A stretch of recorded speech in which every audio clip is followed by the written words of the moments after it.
back to Northwest City Politics in the Know with Juanita. We're glad that you're joining us again this evening. It's been a little while, so we're glad to have you back watching our show.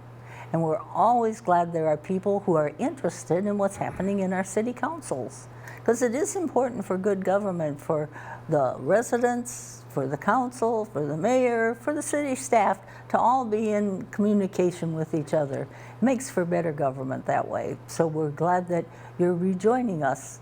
And if you're from the city of Golden Valley, we encourage you to take down Larry Fonnest, who's on the city council, take down his email and phone number, and then if any of the issues that we talk about tonight are really of interest to you, give him a call or send him an email, because all of the people in government, at least in our area, I know, are anxious to hear from you.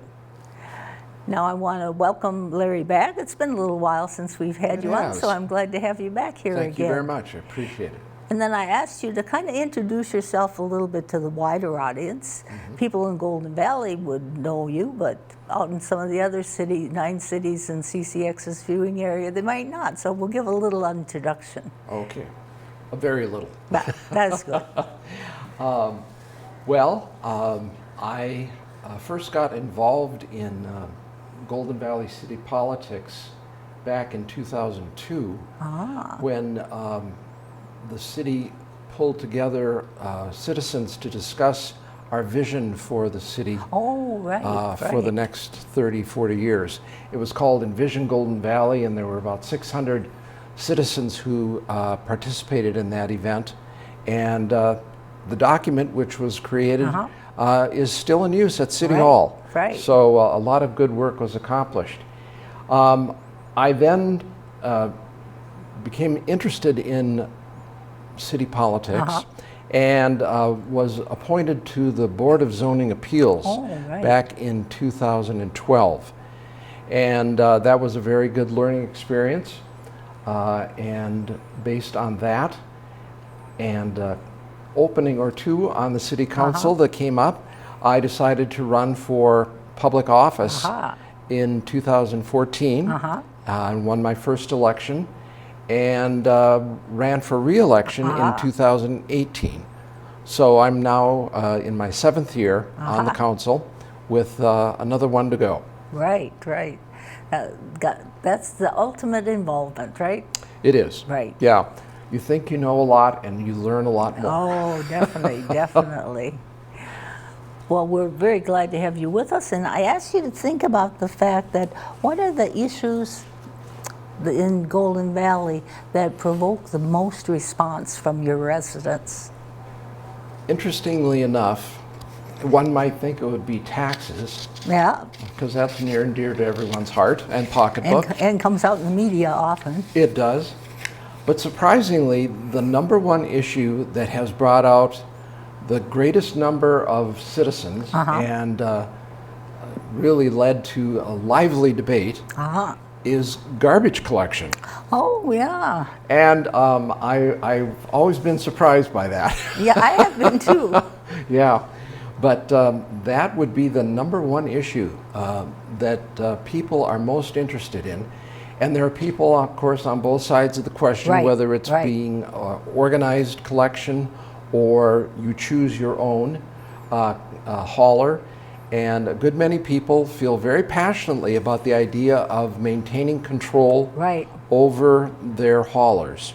And so the city last year made a decision to limit the total number of garbage haulers in our community and to target either Friday or Monday for pickup, so that we got some of the traffic off the streets, because before that we had trucks in various neighborhoods of the city 5 days out of the week. So now it's a little more concentrated, and it's said and done by either Friday or Monday.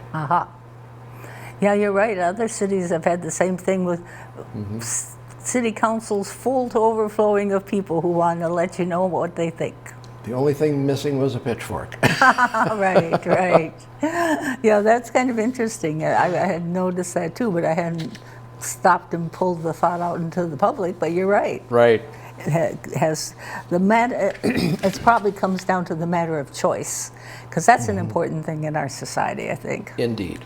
Yep. Then Golden Valley's been working hard on equity, diversity, and inclusion, which are kind of an area a lot of people are looking at nowadays, right? Indeed. Yes. And can you tell us a little bit about the history in the beginning of, you have an equity task force, or had one for a period of time. Can you give us a little history of Golden Valley and that issue? Of course.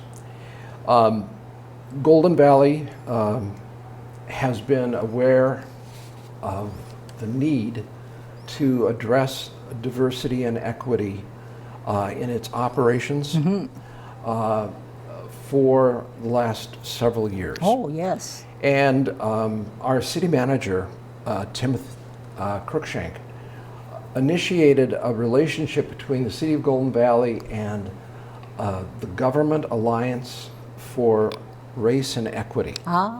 And it was a private organization out of Illinois, if I remember correctly, that came into Minnesota and provided local leaders and local cities with the training, background, and understanding of racial disparities, Right.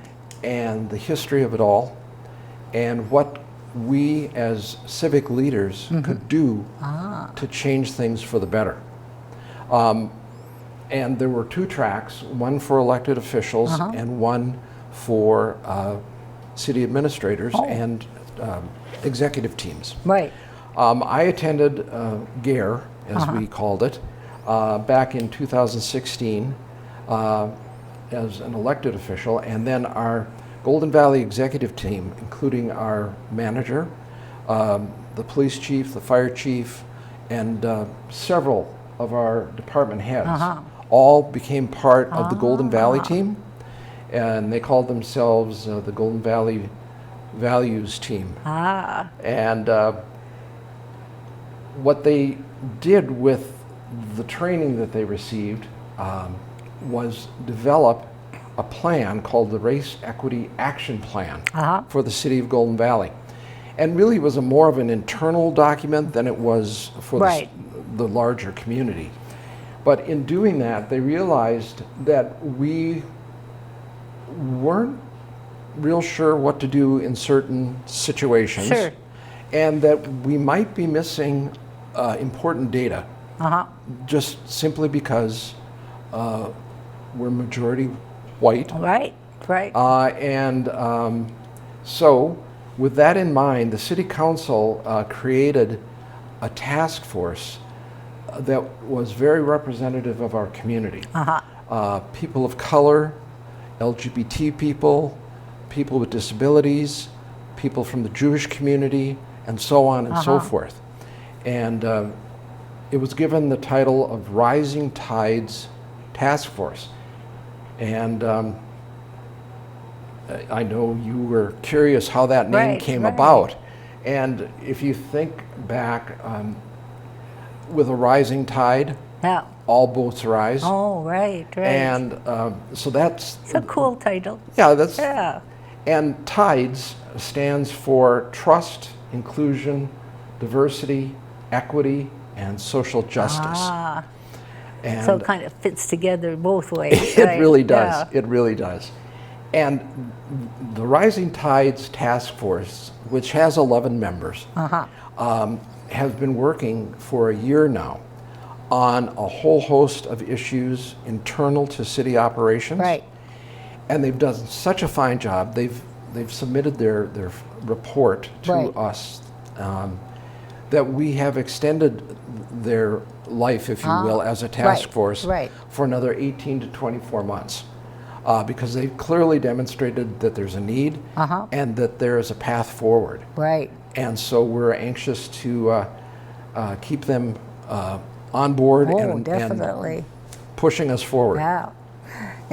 Getting people involved from the issues you want to solve seems like a very sensible way. And if you haven't walked in their shoes, you don't know. No, right, Yes, right. exactly. Now, there are different other projects that have sprung up along the way. That's the main one that got you going in that direction. But maybe you can tell us about some of the other, some are commissions. Let's see what else I've got. Commissions and then some groups. Can you tell us a little bit about some of the other ones that relate to this issue? Yes, I certainly can. And that's a very good point to be underscoring. They relate. We're taking a very broad brush approach to this whole topic of racial equity and equity for all people Right. in our community. And to that end then, we have the Golden Valley Human Services Commission, and they're a 10-member group appointed by the City Council, and they financially support human service organizations that meet identified needs within our community.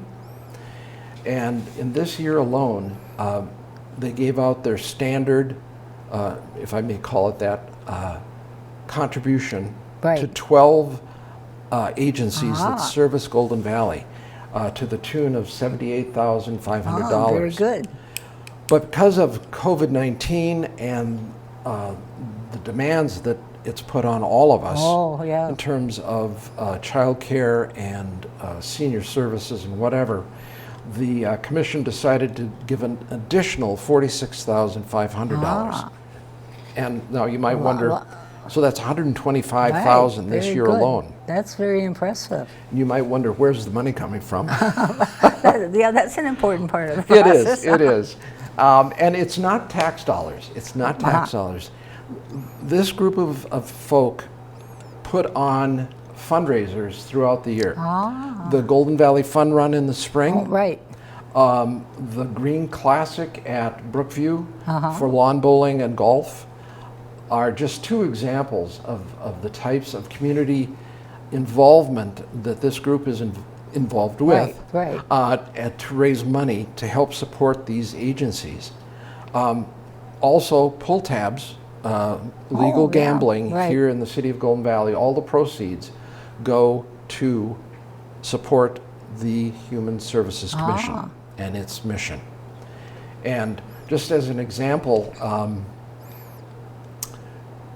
of the 12 agencies that were recipients of funding this year, it included agencies such as the Crisis Nursery for women and children who find themselves in dire straits. The Helping Us Grow program, which is for prenatal and post-birth support for young mothers and their children.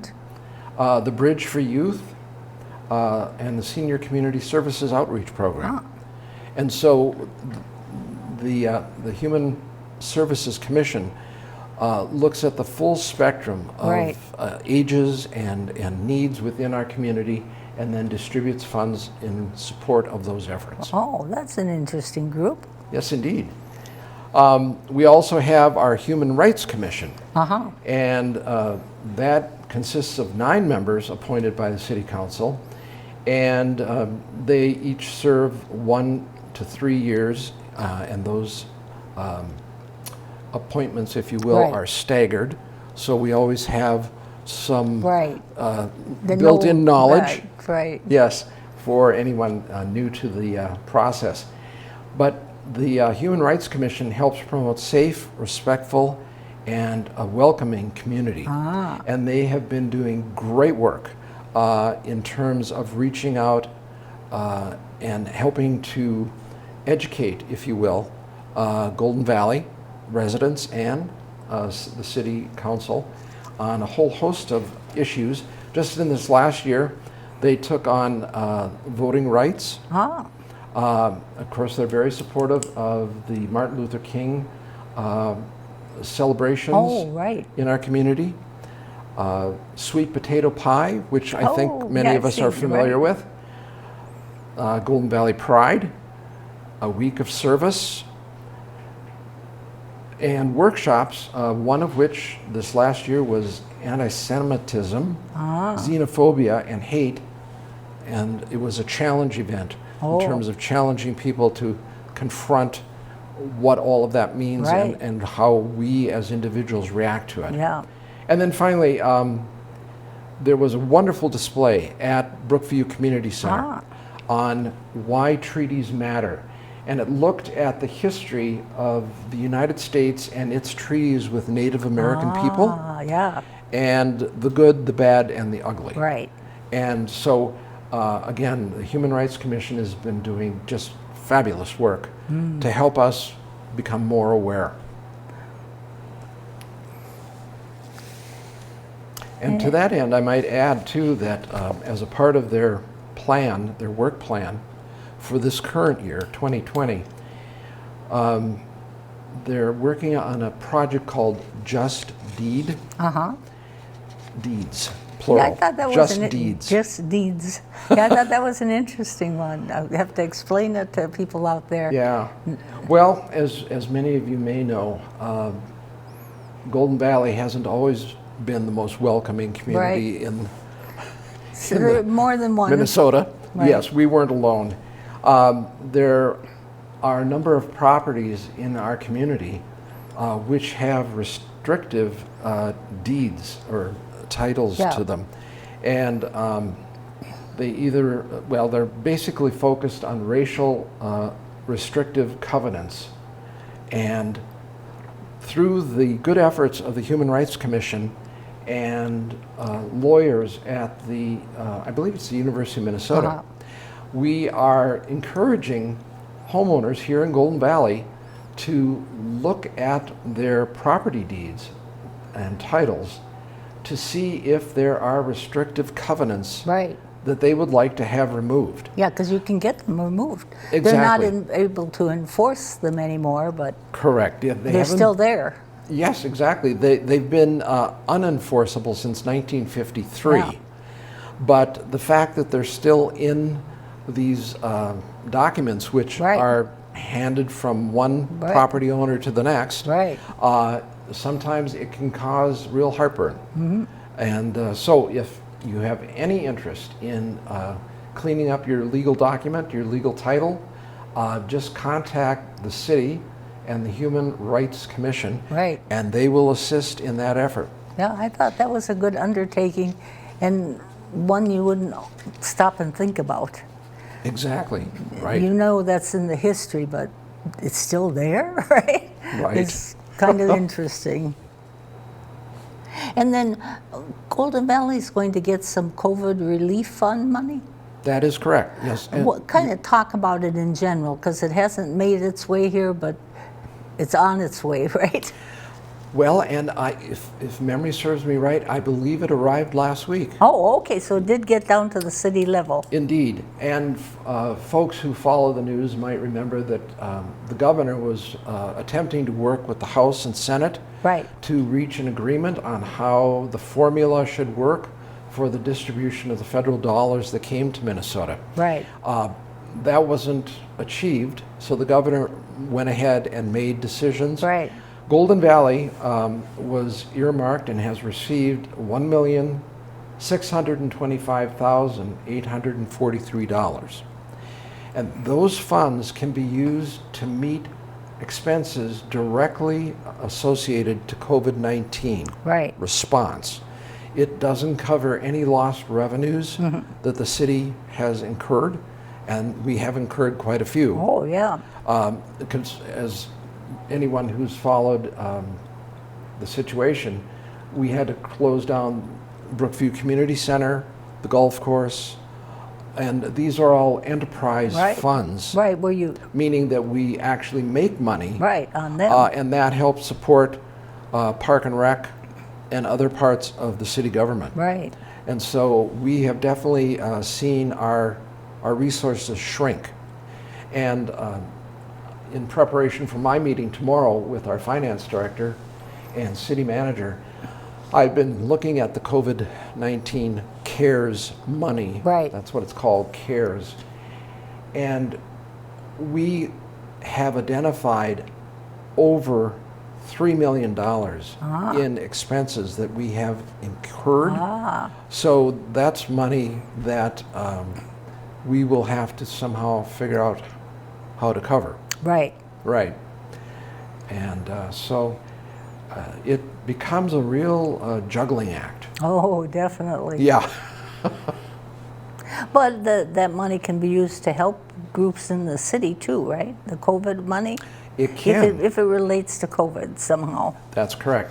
And I might be getting a little ahead of City Hall, but the City Council in this past month of July approved $100,000 in a grant to PRISM, our local food shelf, right. who also helps residents who are experiencing shortfalls in their rent money and so forth. And so the majority of that $100,000 will be distributed equally between housing support and food support for people in our community. Yeah, important. Yeah. So we hate to see people get thrown out of their homes. Oh, yes. Their rental homes, and end up homeless. That's already too much of a problem in the metropolitan area, and we want to try and preserve our housing here for our residents. Right. So any of that, people can also follow what the City Council is doing, because you're in the middle of deciding what to use what qualifies to use that money for. Correct. Okay, let's move on to the area of elections, because we got them coming up. And I thought we should talk with people a little bit. The primary's already gone, but our November election is up and coming. If you can talk a little bit about the absentee voting process, because people might want to use that this year because of the COVID problems. Exactly. There are basically two ways for folks to vote in the general election, which will be on November 3rd. The first is to request an absentee mail-in ballot. Right. And you can do that through the Secretary of State's office, or you can call Golden Valley City Hall, and they will assist you in signing up to receive those ballots through the mail. In this last election, the primary election, I voted through the mail, and it was effortless. Right. And so I would encourage as many folks, and especially us older folks, to seriously consider doing it that way. Right. The other way, of course, is in person. And you can vote at City Hall prior to the election. And I think you'll find it a much easier and quicker way of voting. And what I would encourage you to do, well, let me finish this thought.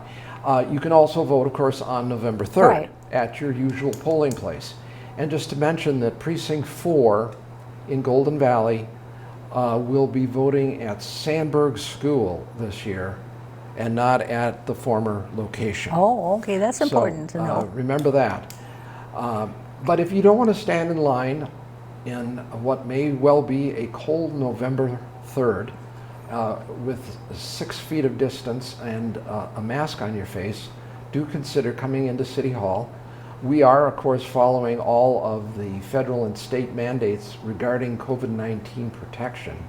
But I think you'll find it a much quicker and more pleasant experience. Yeah, I don't remember the exact guidelines, but they could get it from the city. There's a certain point when you can start voting, and then up until Election Day, I think. Exactly. And so what I would encourage people to do, and I'll find the camera here, all Golden Valley residents receive the city newsletter. And this is for the summer months. But there will be another one coming out prior to the November 3rd election. So please look. Okay, now Golden Valley City Council has adopted a COVID-19 Operations Recovery and Readiness Plan, or CORE. CORR. There's always initials, right, for things to make it simpler and easier. But maybe you can talk a little bit about this plan in Golden Valley and your city's approach to it. Of course. It's a three-phase approach. The first phase, of course, was during the initial impact of the COVID-19 pandemic. And the decision was made by council and city administration that we would close City Hall. And all non-essential employees were sent home. And as a part of that process, I believe 64 employees were actually laid off. And folks continued to work virtually from home on their computers. So the work of our community, the work of City Hall continued, but at a distance, a safe distance. Right. Then we moved into phase two, and there we brought back our public works employees to work on our streets and our sewers and water lines and whatnot to make sure that we were keeping up with the essential infrastructure of our city, while still keeping non-essential folks working from home. We're now looking at phase three. Right. Phase three involves the opening of the DMV and other offices, such as the city clerk's office for voting purposes during this past primary. But City Hall, generally speaking, is still unstaffed and will continue to be so until such time as a vaccine is developed and or it is determined that it is safe for folks to return to their jobs. Right. So important thing. Yep, absolutely. And we're taking it very seriously. Just to share with you, one of our employees became deathly ill with COVID-19, and he appeared in the news of late. And thankfully, he's in recovery. He was in intensive care for 50 days. Oh, wow. And we almost lost him on 2 occasions. And he has had to learn how to walk again. Oh, yeah. And he's an OT and PT and a host of other services. So this is not a disease that we should take lightly. Right. And we certainly want to protect our residents and our city employees as best we can. Right. Well, I want to thank you so much for sharing your time and your experience with our audience out there. And we'll ask you to tune in next week. We're glad you joined us, and we hope you'll come back. Bye.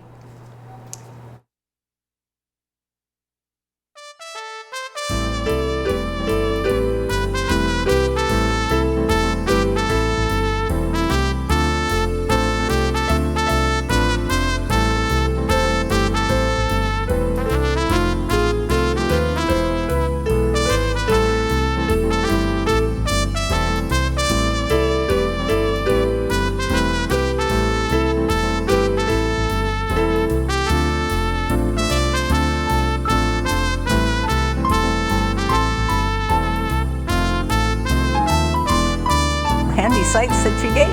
Definitely.